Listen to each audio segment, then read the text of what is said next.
A Vibra divulgou o resultado do segundo trimestre de 2022 e a Vibra é uma das favoritas de Barsi, ele vem comprando aí. E a IRB também é uma das favoritas de Barsi, nós vamos começar primeiro falando da Vibra e depois da IRB. E vamos dar uma olhada então no EBITDA ajustado, que aumentou 58,3%, e o lucro líquido aumentando 85%, mas calma, que tem algumas coisas para entender.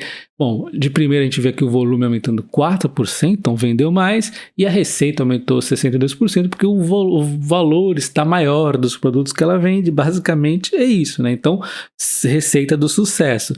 E nós vemos a despesa aumentando 30%, mas tem um não recorrente aqui que ela está tirando 273 milhões, que é o RED, tá? Então, aqui teria sido um pouco pior, a gente tira 273% dos milhões do EBITDA, teria ficado menor, mas ainda assim, né, acima aqui, bem acima do segundo trimestre de 2021.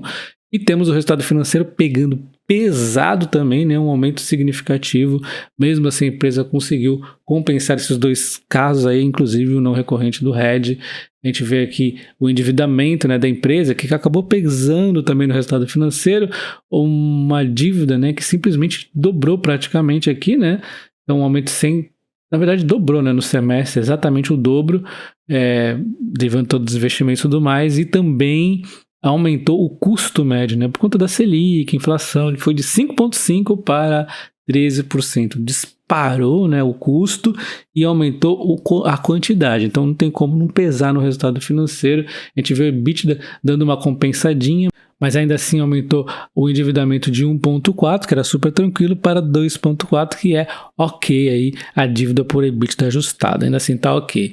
Quando a gente dá uma olhada aqui na despesa, né, ela teve aquele não recorrente do RED que ela tirou, senão teria sido maior, né? A gente vê que os números foi bem ruins. E assim, a empresa costuma fazer o RED para se proteger também, para ficar mais estável, só que estava acontecendo um cenário um pouco diferente, ela explica muito bem aqui, diga-se de passagem. Então ela fala aqui que em 2020 ela fez o RED e positivou para ela um resultado de 400 milhões, mas no ano seguinte, em 2021, né, teve alguns problemas que a gente sabe, e acabou atrapalhando aí em termos negativos de 430 milhões, então ficou no 0 a 0.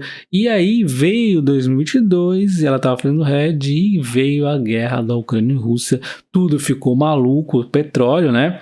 E aí, realmente, ela estava tendo um prejuízo já de 750 milhões e ela resolveu encerrar todo o RED para não ficar pior. Teoricamente, foi uma decisão acertada e rápida, então isso aí a gente tem que elogiar.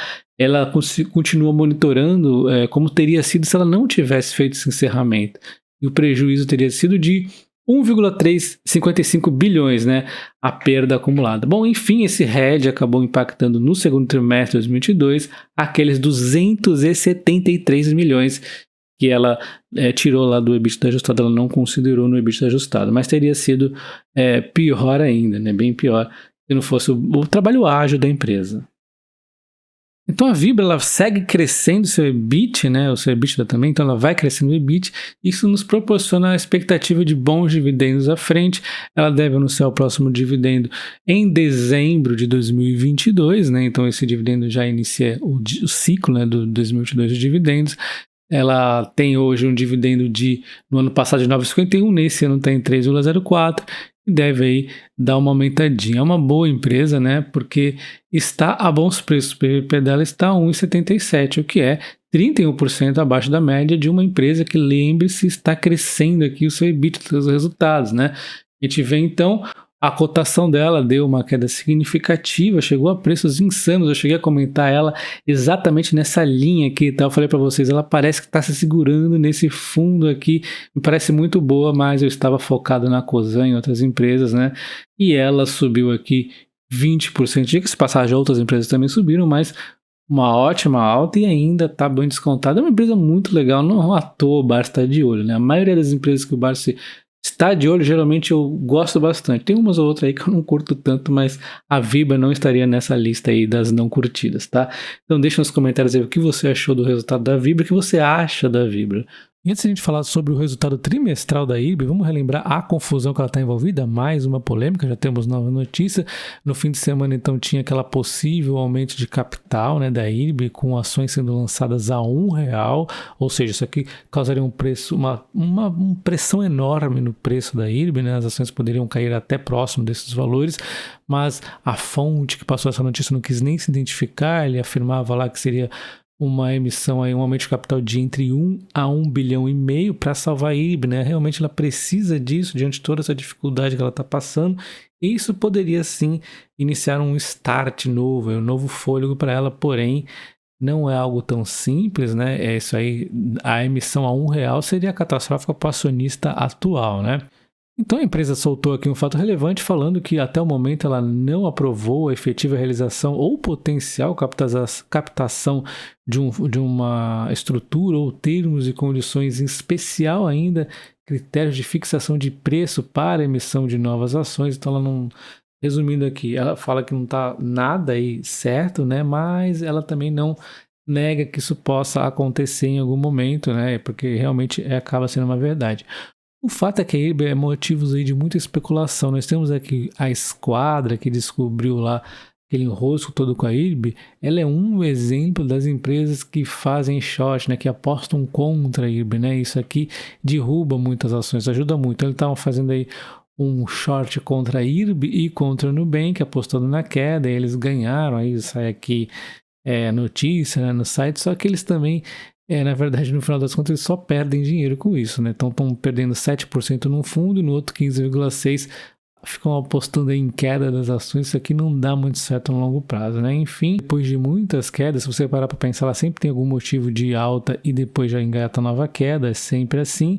E não foi diferente agora, né? Uma altinha e já vai engatando novas quedas. Então, fica até a dúvida se realmente é uma especulação, o que pode ser isso. Se a ação realmente for buscar próximo de R$1, se ela buscar o R$1, ela queria mais de 50%, mas talvez ela fique em algum valor intermediário, né? Porque muita gente, se a ação não tem como ela ficar desse preço, porque se sair essa subscrição, muitas pessoas vão entrar apenas para fazer a flipagem, ou seja, entra na subscrição e vende depois, né, de fazer a subscrição, vende a um valor provavelmente maior do que foi subscrito, mas vai causar uma pressão vendedora e vai acabar pressionando as ações para baixo, né? Sem contar que a IRB já tem aí muita especulação em cima dela, é bem provável que ela vai buscar bem próximo aqui de R$1 mesmo. Então, em relação ao follow-on, na verdade a empresa ficou meio em cima do muro, ela não descarta, mas não está estudando valores no momento. Mas quando a gente olha o resultado trimestral, que, diga-se de passagem, foi divulgado bem tarde da noite, nós vemos que existe sim uma necessidade e tem que ser rápido, né? A gente vê o caixa operacional indo para valores negativos, né? Então a situação da empresa está patinando ainda. O histórico de cobertura de provisões técnicas, olha só, menos 730, e conforme estabelecido em legislação vigente, a adequação deste indicador regulatório deverá ocorrer no prazo de 3 meses, ou seja, até 31 de outubro, mais um ponto negativo, né? Tá ruim aqui. A gente vê em termos de sinistralidade no Brasil, assim, patrimonial tá ruim ainda, né? O Vida deu uma melhoradinha, mas tá ruim. Tá ok, vai. O rural tá muito ruim, né? 259. O que aconteceu aqui, né? Muita sinistralidade acima do normal. Riscos especiais, ela não informou aqui. A aviação deu uma bela de uma reduzida, ela focou bastante nisso aí, né? Fazendo rewritings também. O outros deu uma melhoradinha, né?